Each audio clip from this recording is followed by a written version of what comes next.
Terza corsa per cavalli di 3 anni sul miglio, sono in 9 dietro l'Autostart, 1 Dozar, 2 Diana Indal, 3 Dionisio Mark, 4 Dylan Di Dario, 5 Dallas dei Greppi, 6 Diamante Dorial, seconda linea, 7 Diablo Dasti, 8 Delta Leonis, 9 Desdemona Lakshmi.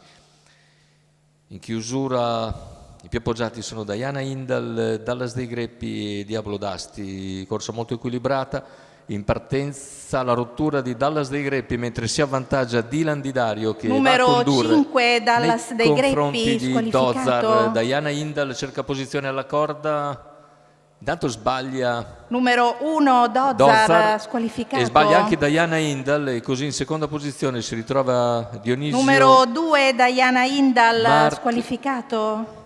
Serie di rotture sulla curva. In vantaggio comunque c'è Dylan Di Dario su Dionisio Mark, terza posizione per Diablo Dasti, poi il resto dei concorrenti tutti incolonnati in fila indiana dopo la serie di rotture che ha condizionato la corsa nella prima curva.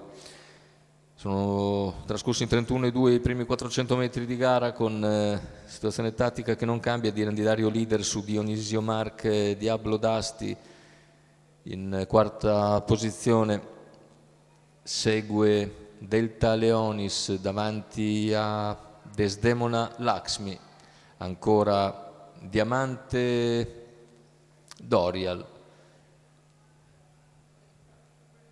che segue in coda. Intanto un secondo quarto in 32,3, 1,4 scarsi i primi 800 metri di gara, e ora all'esterno si fa luce Diablo Dasti che va all'attacco di Dylan Di Dario a 500 dalla conclusione.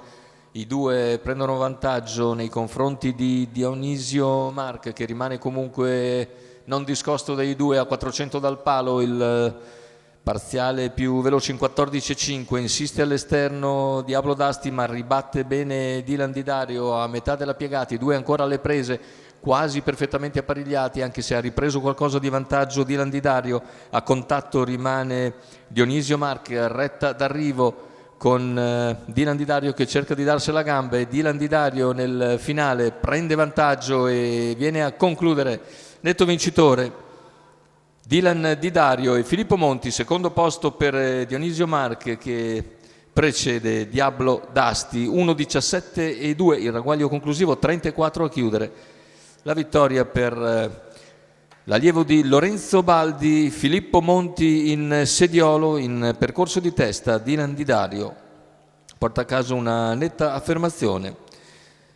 Training di Lorenzo Baldi, guida di Filippo Monti per conto del signor Luigi Iannella. Rivediamo il primo piano di Dylan Di Dario davanti a Dionisio Mark e Diablo Dasti.